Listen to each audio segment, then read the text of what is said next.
We never plan this stuff. It just all kind of flows out. Yeah, that worked out really well. What we say to each other cannot be divisive. Gosh, I just think that when we get so focused on walking the line and just miss so much of God's creativity. We only created the Odd Show to have this conversation. Right. We're gonna say some bad things about stuff. If you're not bad things, like if you're a huge Toby Mac, Turn it off now. Or for people who are struggling with why would a God of the universe care about me individually? You are his favorite. You know what I mean? Absolutely. And that, ladies and gentlemen, is The Odd Show. Let's get right into it. Here's your hosts, Bruce Bugano and Thomas Hogan. Hey, welcome to The Odd Show. We're back with James Roberson. Our first repeat guest, I think. First repeat guest.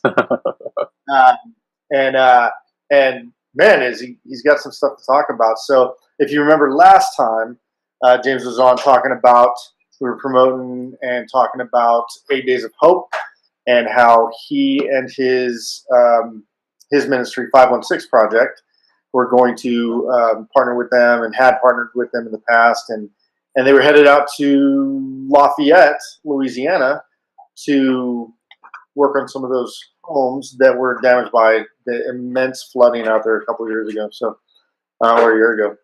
So, how you been, James? Yeah, I've been doing great, man. Having a good summer so far. It's getting nice and hot and humid here in Virginia, so I'm already ready for winter. Over here too. Yeah, it's hot, not humid here. I was actually just in Lynchburg not too long ago, and I was like, man, I miss the humidity. Yeah, you're crazy. Well, walking around in it after a couple days, I was like, man, I don't miss the humidity. Right. Yeah, we've had kind of a weird beginning of the year because we normally, I feel like, kind of ease into it where it'll get a little warmer, a little warmer, a little warmer. This year, it's like, we had kind of a mild winter. The spring was real nice, a lot of days in like the 60s and 70s. And then all of a sudden, the middle of June hit, and all of a sudden it went from like 75 to 95. Right. We missed all the 80s somehow. That's kind of how it's been here. I think, we were here last summer, but like this year it was like 75, and then you look at the 10-day forecast, and it was like 3 days from now it will be 96 degrees. Yeah. Like, oh my gosh, right? Yeah. So, and I think Utah's kind of been the same way. Same way. It's just hot. Global warming. It's hot right now. Global warming, global cooling, global everything. So when did you remind us about 8 Days of Hope and when that happened, and kind of what happened leading up to that because we were promoting, looking for volunteers, looking for resources. Yep. Walk us into, I guess actually first, how's 516 doing? How I talked with you a little bit yesterday, and you said that you've just been busy and things are going really great. So kind of walk us through that real quick. Yeah. So for the stuff here in Virginia, it's been going great. We've gotten a couple kind of, I guess, strategic partners lined up here lately, from the business aspect and from the ministry aspect. So we had a local church here that's probably, I'm going to assume they're the biggest church in the area. I don't have a fact to back that up, but I'm pretty sure they're at least one of the biggest in the area, called Life Point. And we've been talking to several of the folks there. Life Point, yeah. And so we've been talking to a couple of the folks from there for a little while now. Several folks that attend there have come out and volunteered and stuff like that, and gone back and told them, as far as like the leadership about us and everything. And so we've gotten partnered up with them. They do an event each summer called Paint the Town Red, and they just go out and kind of do community service projects. So they're going to be sending, if I remember correctly, I think it's 3 different teams to projects that we have, which are going to be handicap ramps for three folks here in the area. And that's going to be great because they're supplying the volunteers, they're helping fund it and everything. So it's going to be nice to get them involved and get them out there on those projects.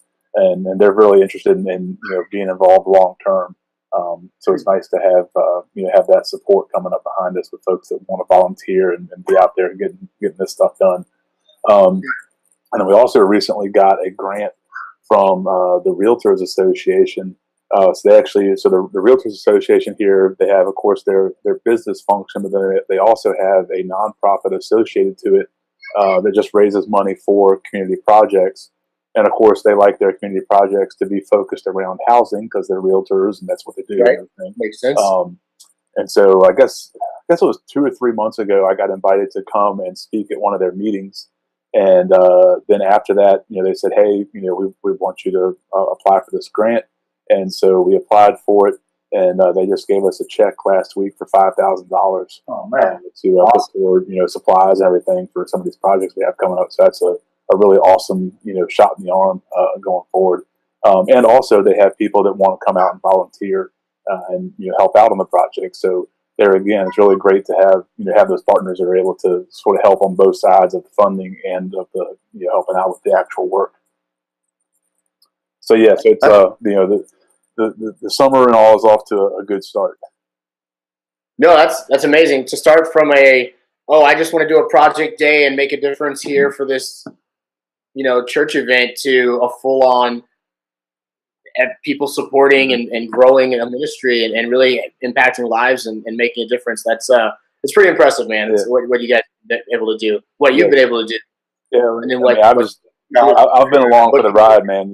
God has just opened up so many doors, and put so just. I mean, it's one of those things where at 1 second you're sitting there thinking, "Man, how's this all going to happen?"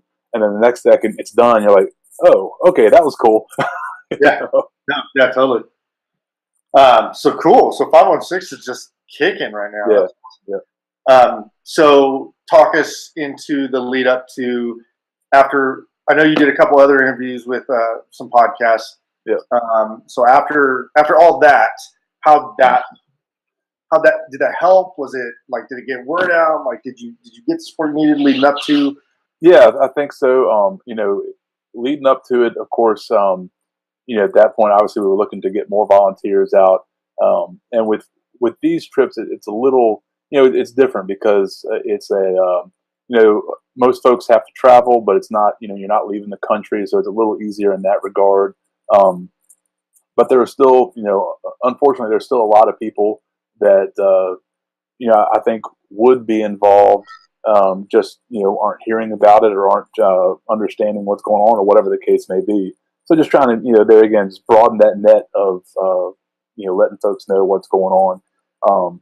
And it's a great opportunity, the events like that are a great opportunity to get involved because they're family events. You can bring your kids, you can bring, your friends, neighbors, church folks, whatever it is.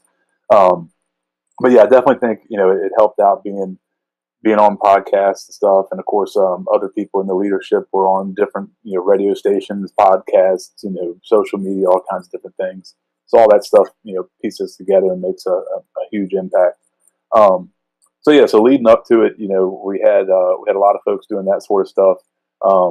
And then, actually getting into the event, it was really incredible. We had the Cajun Dome down there in Lafayette, huge facility, and one of these types of facilities where typically renting it out, I want to say the figure they threw out was like $8,000 a day or something like that. I mean, it's some ridiculous amount of money. And so when the leadership team went down, a couple months prior to the event, the guy who was kind of helping put some pieces together had told them, the Cajun Dome's here, be a great spot, but it's $8,000 a day. There's no way you're going to get them to, discount that, whatever. We got it free. Didn't charge a dime. Got it free. Yeah, for the whole week. So stuff like that was happening. There was a couple of furniture manufacturers that heard about what was going on and donated a bunch of brand new furniture. I mean, this stuff was still boxed up in the crates and the plastic, the whole deal. So I think it was 80 families that ended up getting new furniture. And this was, it was all kinds of, dining room tables, it was mattresses, it was, bed frames, chairs, all kinds of different stuff that got donated that was able to be distributed. Had, I think 20, if I remember correctly, 25 houses that got all new kitchens. So new cabinets, new flooring, new sink, new faucets, the whole deal. And then, like I said, a total of 131 families that we worked for, so 131 houses that were worked on. Did you guys have a video crew there to do? Yeah, there's a couple of videos, and I'll shoot you the link to them. They're on they're on the 8 Days of Hope Facebook and on the website and everything. They're already up though? Yeah, they're already up. Yep. So there's a couple of videos. 130? 130? Oh, yeah, 131 houses. Yeah. Don't forget that last one. It matters. Yeah, no, I'm really curious. How did the families? You got a chance to spend time with the families, I'm sure, and see. This sure time they put their own sweat equity into it too. But yeah. In a lot of cases, they were, if they're able, they're right alongside you, helping out. And that's one of the really cool things. So each night of the event, we have, we get back to wherever we're staying. So in this case, the Cajun Dome, and we have dinners. We've got all these tables set up. All the volunteers are coming in, having dinner, everything. And we're always, encouraging everybody to, hey, invite your homeowner to come back and have dinner with us. If nothing else, they get a free meal. But at the same time, they're also hearing the gospel again, because each night we have a local pastor come in and preach. We have a worship time, with a band or a musician or whatever like that. So it's just a cool time to just really focus on the ministry aspects of it. But yeah, each night we had volunteers bringing their homeowners for this dinner, and hearing their stories. I mean, if you weren't crying at least once or twice during the night, you need to check yourself. Because so many of these folks, they had reached that point of losing hope and of losing their, in some cases, either losing their faith or finding their faith in this situation. And it's just some of the stories are just heartbreaking. There's one I think sticks in my head off the family, and they were literally living in one room of their house, and it wasn't even like a main room. It was just kind of a little auxiliary room, probably a little bit bigger than a closet, really. And they had, I think it was 5 people living in this room, because that was the only room that didn't really get destroyed just because of the elevation of it and everything. And while they were trying to, piece by piece, do what little work they could to the rest of the house with what little bit of money they had. And so, when they came in, and the lady was just crying because, in a matter of a couple of days, we were able to completely, rehab her house, where they had been, months and only able to get a very small bit of stuff done. But yeah, it's really, that's probably one of the coolest things of the whole event, is each night just hearing those stories of those folks that are coming, eating with us, and hearing about the situation they found themselves in, what had happened up until that point, and then when the volunteers started coming in. And one lady, I remember, she was talking about how the volunteers were now like her family, and she had been cooking for them at her house and everything. So it's just definitely cool to have those interactions. For me personally, this time was a little bit different than some of the past events. So in the past events, I've usually been on one house or maybe 2 houses for the whole week. And this time I ended up kind of jumping around a lot because just how needs ended up being. So I think I ended up working on about 6 different projects, which was great because I was able to be where I needed to be and help out and get things going. But at the same time, it made it different because I never, I was never really with a homeowner long enough to build that relationship. But still got to talk to a lot of the homeowners, got to hear their stories, and be able to sit down. And that's another cool thing is too, because we're when we go out, we always pack a lunch to take out to the job site with us, because you never know exactly where the closest restaurant or store or whatever is going to be. And so a lot of times you're sitting there having lunch, and I know the one house we were putting a roof on the house, and the lady living there had younger kids, and so some of the teenagers that were with us were down in the yard like playing baseball and foursquare and stuff with them while we were taking breaks and everything. So it was really cool to watch that happen. And to watch the gospel come to life through 17 and 18-year-olds, kind of, especially I guess at a time in our pop culture where everybody's kind of downing that generation. Take it with a grain of salt. It's not everybody that's a worthless teenager. Well, I think it's a key to that is that you guys are actually doing something where the church for a long time existed or could exist without doing anything really. They could exist for them. And the way you engage young people, especially older teens, young people in their young 20s, is to do something, and you guys are doing something. So that makes a huge difference. Yeah. But Did you bring a 516 team from your local area that came with you that you kind of worked with while you're there, or did everybody just get dispersed out? yeah, so this time we ended up with it was more kind of dispersed out. I had there were some folks from Virginia that I'd worked with in the past that I know real well through a couple other organizations in the area, and some friends from a couple different churches in the area, and so so yeah, we were all there, but just in different places. But this time we didn't get an actual 516 project team per se put together. Just it was a little tough because with our school schedule here in June, most of the families were still in school during this time, and so it was a little tough to get some of the folks just for it being that last week of school, being able to get folks to have time off and be able to leave while kids were still in school and everything. Right.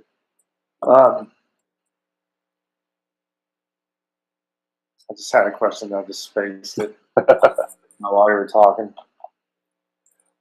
So you said you ended up working on 6 houses, 6 different houses. So like in the past, you've been able to hear and kind of see the person's story played out and like kind of learn that person. But this time you just kind of had quicker stories. Right.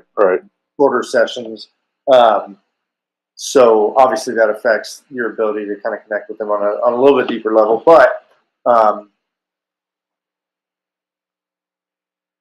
were you able to see, like, not better or worse, but was it like, to me it seems like, man, like it helps you see the broader happening, like this wider spectrum of like in different ways. Yeah. Is that kind of true, or is that just me thinking? No, definitely. And it's interesting. And I guess this goes for probably most areas, but you always have areas in each community where I don't know, little pockets or whatever, but where you have kind of more middle class, more upper class, more lower class kind of delineations, just based on the properties or whatever. So yeah, so with being on different houses, in most communities, I think you end up with some areas where you end up with little pockets of different backgrounds, different financial backgrounds, ethnic backgrounds, whatever it may be. And so that was interesting this time because I got to kind of jump around and see the different parts of the community. So for instance, one house that I worked in was a very low income area. The lady had owned this house for many years, and it had been a family house prior to that had left it to her. And this was one of the houses. So in that area down there, of course, years ago, a lot of the ships that were coming down or barges that were coming down the Mississippi, once they got down to the ports there in like Baton Rouge, Louisiana area, the barges were just disassembled, and then because it was cheaper to do that than it was to try to send them back up the river. And so a lot of the materials that houses ended up being built out of were old barge materials. And so this particular house was one that was built out of old barge materials. You took started tearing out some of the drywall and some of the insulation, well, what little insulation was there that had been flooded, and there's no studs. It's just just wall and outside. So there's no studs, there's no sheeting on the house. It's just literally these random pieces of wood that are kind of stacked together to make a wall, and that's the outside wall. And somebody took a saw and cut a window out and stuck a window in there. And then on the other hand, I was working on a couple houses that were pretty decent houses in nicer neighborhoods. With got the soccer field and stuff in the neighborhood, and amenities and stuff like that. So it was definitely interesting to see, in these types of situations, none of that stuff matters. Your background doesn't matter. Your financial status doesn't matter. What matters, it makes you realize what does matter. And that having that faith in Christ that he's going to, work this stuff out.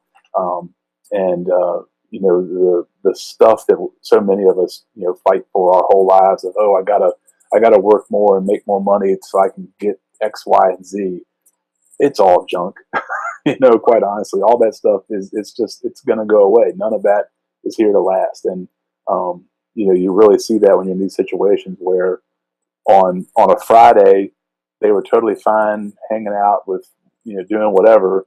And then rain started. And by Sunday, everything was gone. All that stuff that you work for, that you put all this money into, 24, 48 hours, it's done. So it's just, it really, to me, it's eye opening watching that and seeing talking to these families after the fact, and hearing a lot of them make that realization, make that that jump to, wow, I spent 20 years chasing the dollar, going to work, trying to make more money, and it was all about money, and then this happened, and my family's safe, my kids are safe. And I realized that all that stuff I had, I didn't need. This is what I've got right here is what I needed. So it's interesting to talk to those folks that really come to that deeper understanding of their faith because of that tragic event happening in their life. So, man, that's crazy. So you said there are 2,000 volunteers. Is that what you said? Yeah, we had 2,159 that showed up. Which equated, it was 41 different states represented and 3 countries. 41 different states? Yep. It's amazing, man. Yep. And effort that goes into that kind of thing, like, it's just awesome. And to actually accomplish something, not just to get a bunch of people together for like a conference which, I'm not against conferences or any of that, but get people together and actually do something. Is pretty impressive, and something on that scale, like right. I'm one person doing one project in my house, and it takes like a year and a half. Right. That's typically my. I did have 4 or 5 more people. Months, I don't know. Yeah. We just interviewed a guy earlier today, and we were talking about story. And how important story is, and that we're story people, and that we're part of this God's story, and how with other people. So, like, the ability to share these stories that you're sharing with the people that were affected by this, so important. But I'm thinking, like, there's 2,100 people to do this thing.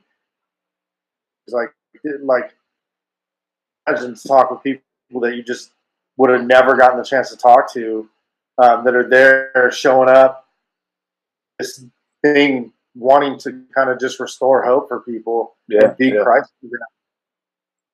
Stories there, like what? Yeah, definitely. And I tell people all the time. I mean, some of my best friends now are people that I've met through through doing this type stuff, and through 8 Days of Hope and everything. And I've got great friends now that live all over the country because we come together and do this sort of stuff. And that's something that's interesting to watch too, because with these type of events, a lot of times we have people come that aren't necessarily believers. They might be folks that are kind of on the fence, or maybe even just flat out just not believers.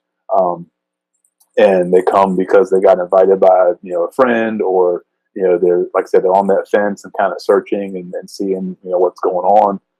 And so I know I think it was I don't remember if it was the second or third night, but the pastor that came was just I don't know, to me, I don't know, everybody's style is different, but to me, he was one of those guys that he was just on fire.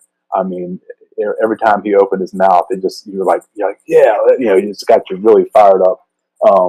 And so he ended up doing an invitation that night, and there was several of the volunteers, that came forward and dedicated their life to Christ right there. And one guy got up, I think it was either the next day or maybe 2 days later, got up when we had a time of kind of like open sharing and stuff, and was saying just that, it's like, hey, I kind of thought I was a Christian maybe, but I wasn't sure, and I never really had made that definitive decision. And that was that was the time when he made that definitive decision, was being there around these other people and doing this stuff. So you definitely see that, and you definitely see folks coming in, like you said, from all backgrounds, all walks of life, and it's definitely an eye-opening experience just from that aspect. Getting to know some of the people and hearing about their relationship with Christ, how where they were, how they ended up here. I know one of the guys that was working on the crew with me. He had been an alcoholic and into all kinds of trouble, in and out of jail, stuff like that. And then through a friend of his, had gotten involved in doing some community service projects locally where they lived. And that's how he ended up getting involved in church. Ended up, getting saved, and then, got to that point where he's like, yeah, this is now this is what I want to be doing, is coming out here and serving other people, instead of, this other stuff that I was doing in my past. There's another guy there, he's, that I was talking to, he's right now on the amateur golf, tour. I don't know what that one's called. I'm not a huge golf person. But apparently, like with most sports, there's an amateur tour and a pro tour or whatever. So apparently he's on the amateur tour now, and his faith is what actually got him involved in golf. And then one of the guys that he knew through golf is what got him involved in ministry work and everything. So just seeing how things get pieced together is really, really interesting. How and we know it's all pieced together by God and everything, but just watching some of it unfold. That's one of the things that's always interesting to me, is how things that don't seem like they go together in any way, shape, or form end up meshing and producing awesome stuff like that. And I'll be honest, it didn't even cross my mind that there might be people who don't believe in Jesus going to serve with 8 Days of Hope. To hear you say that, there are people that didn't even believe, and they're coming, and it was this event that took them to that place where they were like, oh man, there's something to this Jesus guy. Yeah. I didn't even think about that. That's great. Yep. So, man, we're that you got going on. So, but just anything, just that's there, man, for this thing. Yeah, definitely. For folks listening, definitely check out the 8 Days of Hope website, just 8daysofhope.com. A lot of really cool stuff is coming up and happening within that ministry. They're actually, I'm pretty sure tonight is the announcement coming out about a really awesome partnership coming up the end of July, which will be up in New York. And then they've got some other opportunities coming up to serve on kind of a smaller scale than one of the big events, where they'll have probably. Do they have their big event announced yet, or what's that? Their next big, or is that usually contingent on things happening? Yeah, the next full 8-day event isn't announced yet. Like I said, there's two smaller events coming up. There's one where they're teamed up with it's a Christian camp, and they're going to be going in there and helping to build I want to say it's a dormitory or something like that. They're building. I forget the exact details on that one.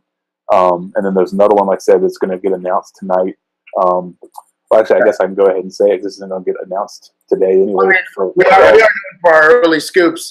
Seeing things out for weeks. Yeah, so by the time this airs, this will actually be older. But anyway, they're going to be partnering with Kingdom Bound, which is a Christian concert series up in upstate New York. And they're going to be, we're going to have a team go in and be working with the groups that come in there. It's basically a lot of like church youth groups come to this thing. It's a full weekend long concert series. So they're going to be doing some stuff there with some community service right around the concert venue area, which is going to be pretty neat.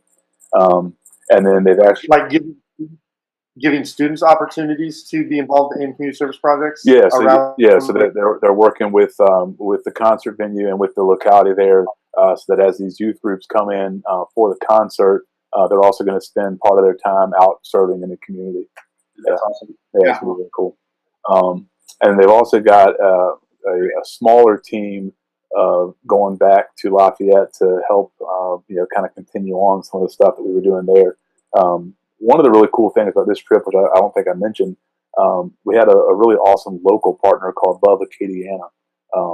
And so basically, when we came in for 8 Days of Hope, we were kind of the jump start, I guess, to this whole process. And their hope is that they're going to be able to continue it on a little bit more long term, because obviously there was more than 131 homes that were affected by all this flooding and everything. And so they've got a couple times where some smaller teams of a little bit more highly skilled people, not just basic labor, but some people that have carpenters, plumbers, stuff like that, going back in to kind of help finalize and finish up some of the projects. So those are going to be announced. Like I said, I think. And what was that? That's just, like I said, just going to be smaller teams going back in. But what was the name of that organization that partnered with you guys? Yeah, Love Acadiana. It's ACADIANA, I think. That's the local group there that is kind of heading everything up. Yeah, I just want to make sure I get all those links in the show notes for people. Yeah. So all that stuff will be linked in the show notes. The Life Point Church, the Realty Group that you talked about, Love Acadiana. Yeah. So what can we do next? I know you got some projects coming up. You said the wheelchair. Yeah, so with 516, we've got the wheelchair grant projects coming up. Like I said, we're going to be doing 4 of them in that one weekend. So that's going to be a very busy weekend at the end of July here. And then we've got quite a few projects on our pending list, and we just haven't gotten that grant. That's one of the things that I've been working on the past few days and hoping to have finished up hopefully by the end of this week. Just kind of you going through and prioritizing the stuff that we've got on the list and saying, okay, what's the most important as far as from a safety aspect and all that sort of stuff that needs to happen, immediately, and then what can be pushed off and stuff like that. That's probably the hardest part about all this stuff is, every day I have to tell somebody, I'm sorry, I can't help you yet, and I usually try to say yet, because I know that at least, my desire is that we want to help everybody that calls us. But of course I know that's not always possible. But that's definitely the kind of the sucky part of it, is having to tell somebody, hey, I'm sorry, we don't have the resources to help you, or we don't have the skilled people to help you, whatever it is. Cool story on that though, which I know we're getting close on time, but I'll make this one quick. Just this past week, we did a complete HVAC replacement for a lady here in Caroline County. We had done some smaller projects for probably over about the past 8 months. Some yard cleanup. She had her dishwasher had leaked, or not dishwasher, clothes washer had leaked. And so we went in and helped clean that up and got her a new clothes washer and everything. And then back, I guess about 3 months ago now, right as it started getting warm, so probably in toward the end of March, middle of April, right around there, she had called up and said, let us know that her heat wasn't working. And that for some reason, I guess the heat pump was just constantly running and nothing was happening, and she didn't know what was going on with it. And so I don't know very much about HVAC, definitely not one of my strong suits. And so I'd gotten, after a couple of phone calls stuff, I finally gotten somebody to go out and check out the system. And, they called back, said, yep, it's completely shot, it needs to be replaced. And it's going to be, these thousands of dollars and all that stuff. And so I called, I was like, look, here's what they're telling me, thousands of dollars that, I don't have sitting around. I don't know if you have sitting around, but I'm assuming you probably don't. She's a, single widow. Her husband passed away 2 years ago. And she's got medical issues and everything as well. So anyway, so I'd been just kind of beating my head against the wall because I could not find anybody that, one, could give me a second opinion on this HVAC system, and two, that could, donated or help out or, whatever the case would be. And so actually when we were in Louisiana, ran into one of the guys that I'd met, I guess probably 3 years ago down on a different trip. And I had completely forgotten that he was an HVAC guy. And he happens to live here in Virginia. And so I'm talking to him down there in Louisiana, telling him what's going on. He's like, well, hey, man, you should have called me. I'll come check it out. So when we got back, he came out, checked everything out, and confirmed, like, yeah, this system definitely needs to be replaced. He ended up talking to the company that he works for, and they donated all the labor and gave us a huge discount on the materials. So we were able to get the entire system installed and purchased for $750. Oh my gosh. That's what it's about, man. Connections, man. If you know HVAC, that's just a ridiculous price. Yeah. Oh my. So it's just, another thing of how seemingly random things fall together and boom, all cool stuff happens. It's like one thing after another with you. like, oh yeah, then this happened, and then this happened, and then this happened. There's those people that are like, man, like my car broke down, and this happened, and like it's just been a rough week. You're like, I got a $5,000 check, HVAC system, someone donated time, we got a trailer for it. Like, dude, that's awesome, man. Like, yeah, it's great. Well, and I tell people all the time, man. Two things. If you focus on the positive, and if you focus on God's word, there's so much awesome stuff happening around you every single day. And, these people that get all, and I mean, I've been there, don't get me wrong. I've definitely had those days where I'm just like, man, everything sucks. Nothing's right. It's all horrible. But I try hard and quickly to get away from that, because, if you start focusing on that mess, you're going to miss all the best parts of life, man. There's too many great things happening to dwell on the junk. Great stuff, though. Good story, man. So just kind of wrapping it up, you got a lot of stuff coming up, and that requires resources. I know that, especially if you're like, hey, man, like that, like, hey, we want to donate this HVAC system, or but reoccurring, and it doesn't have to be a ton, but it creates consistency, right? I mean, like, like this is coming in. We can do this with. If you can do, $10-$20 a month, whatever like that, it's awesome. And that way it's, I mean, like you said, getting $1,000 or $5,000 or whatever it is great.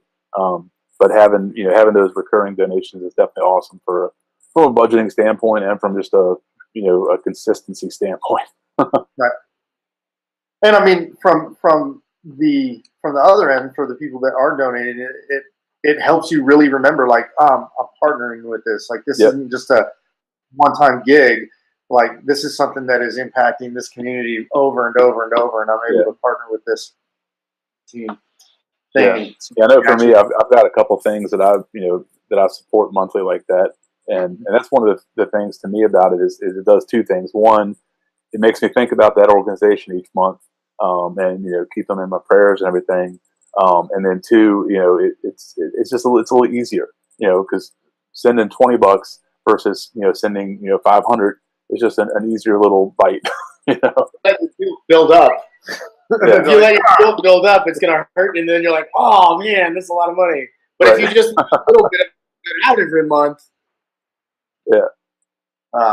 so we'll put all those links in there, and I don't know when we'll air this. Probably a couple weeks. No, so, well, man, I think we were hitting on about 45 minutes. So cool, man. Yeah, well, great talk to you. We love it, man. Appreciate it.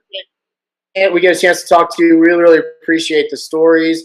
Hearing what God's doing out of the walls of the church and really just in the lives of people, that's huge for me, huge for Bruce, and we just always want to bring it back to, man, God's doing stuff. You need to get connected to that stuff.